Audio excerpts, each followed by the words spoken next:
আজকে আমরা কিন্তু এখন আছি পেহেলগাঁওতে। পেহেলগাঁওটা দেখতে খুবই সুন্দর, আর দেখতেই পাচ্ছ পাহাড়ের মাথাগুলোতে হলো বরফ পড়ে গেছে, কিন্তু এখানে এখন অব্দি বরফ নেই। আর আজকে আমরা যাবো গুলমার্গে, আর গুলমার্গের জার্নিটা কেমন হয় সেটাই আজকে তোমাদের সাথে শেয়ার। আমরা যে হোটেলগুলোতে আছি সেখানে সকালের ব্রেকফাস্ট আর ডিনার কিন্তু সার্ভ করা হচ্ছে। দেখো আজকের ব্রেকফাস্টে আমাদের পেহেলগাঁওয়ের ব্রেকফাস্টটা কত সুন্দর। প্রথমে ছিল ব্রেড বাটার, জ্যাম বাটার, আলুর পরোটা, সুজি আর টক দই। এরকম সুন্দর এখানের মানুষের ব্যবহার, এখানকার প্রকৃতি, সেরকমই কত টেস্টি টেস্টি ভালো ভালো খাবার। তা যাই হোক, সকালবেলা উঠে আমরা রেডি হয়ে গেলাম। আজকে কিন্তু আমরা যাব গুলমার্গে। আর সকাল থেকেই আজকে কিন্তু খুবই বৃষ্টি হচ্ছিল, মেঘলা ওয়েদার।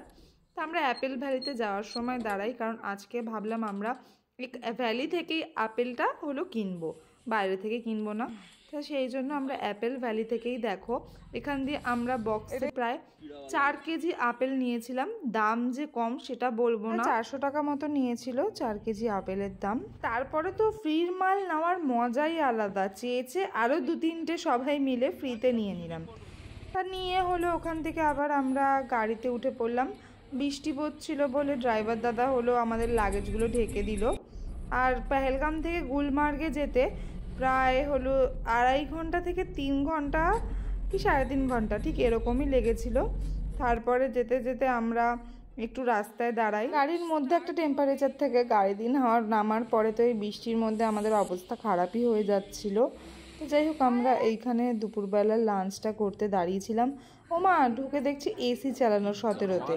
তা বলে ভেবো না যে ঠান্ডা হাওয়া বেরোচ্ছিল, ওটা দিয়ে কিন্তু গরম হাওয়াই বেরোচ্ছিল এসি দিয়ে, তাই একটু আমাদের রেহাই। তা ওখানে আমরা দাঁড়িয়ে, আর এখানে সব হোটেলগুলোতে মানে ভেজ আইটেমগুলোই কিন্তু বেশি পাওয়া যায়। এখানে দেখো আমাদের পনির, রুটি, ভাত, এই 2 ধরনের পনির সেগুলোই নিয়েছিলাম খাবার জন্য। তোমরা ননভেজও পাবে, কিন্তু খুব কম জায়গায় ননভেজটা পাবে হোটেলে। তারপরে গুলমার্গের আগে আমরা ছিল তাংমার্গে। তো তাংমার্গে মানে যেতে যেতে ঠান্ডায় আমরা সবাই একসাথে গাড়ির মধ্যে ধরো কুঁকড়ে গেছি। তা যাই হোক, আমরা ওখান থেকে বেরিয়ে প্রায় 40 মিনিটের মধ্যেই তাংমার্গের হোটেল যেটা ছিল আমাদের এখানে, সেটাই পৌঁছে যাই। তাংমার্গের হোটেলটা দেখো কত সুন্দর করে সাজানো হোটেলগুলো, আমাদের তো দেখে খুবই সুন্দর লাগছিল। আমরা যে কটা হোটেলে ছিলাম আর কি, সবগুলোই কিন্তু খুবই সুন্দর। আর সব কটা রুমে কিন্তু বেডগুলোতে হিট বেড ছিল। আর এখানে রুমের মধ্যেও দেখো একটা হিটার আছে, এটা দিয়ে পুরো রুম গরম হয়, তার সাথে সাথে বেডের যে হিটারটা আছে সেটাও হয়। আর এরা তো হলো একটু গরম হিটার দেখে খুব খুশি, যেহেতু ঠান্ডায় সবাই এতই কাঁপছিলাম।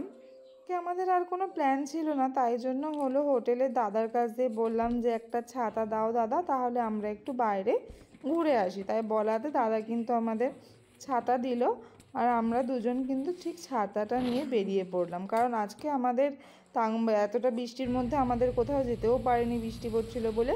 তো ভাবলাম একটু আশেপাশটা হলো ঘুরে দেখে আসি।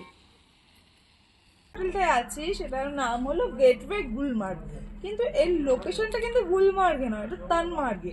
আমরা গুলমার্গের কিছুটা আগে আছি। এখানে প্রচন্ড বৃষ্টি হয়েছিল, তোমরা দেখেছিলে। এখন বৃষ্টির পর আমরা একটু বাইরে বেরিয়েছি, বৃষ্টিটা কমে গেছে, কিন্তু বরফটা চারপাশে বরফ পড়ে গেছে, কিন্তু এই জায়গাটা এখনো পড়েনি। বরফটা কিন্তু আমরা কালকেই দেখতে পাবো। এগুলো অনেকটা বড় ছিল। আর সন্ধ্যা হওয়াতে সবাই একটা রুমেই কাঁপতে কাঁপতে বসে একটু চা, কফি আর উনো খেললাম। তারপর এমন ঠান্ডা বল কাঁপতে খাবার বল কেমন নামতে হয়েছিল। 8টা থেকে 8:30টার মধ্যেই ডিনার করে নিতে হচ্ছিল। আর ডিনারে চলো কি কি আছে সেটা তোমাদের সাথে শেয়ার করি। আজকে আমাদের ডিনারে দিয়েছিল চিকেন, পনির, ডাল, ভাত খেলে ভাত, রুটি খেলে রুটি। আমরা ভাত রুটি দুটোই নিয়েছি। আজকের মতো এতটাই, টাটা।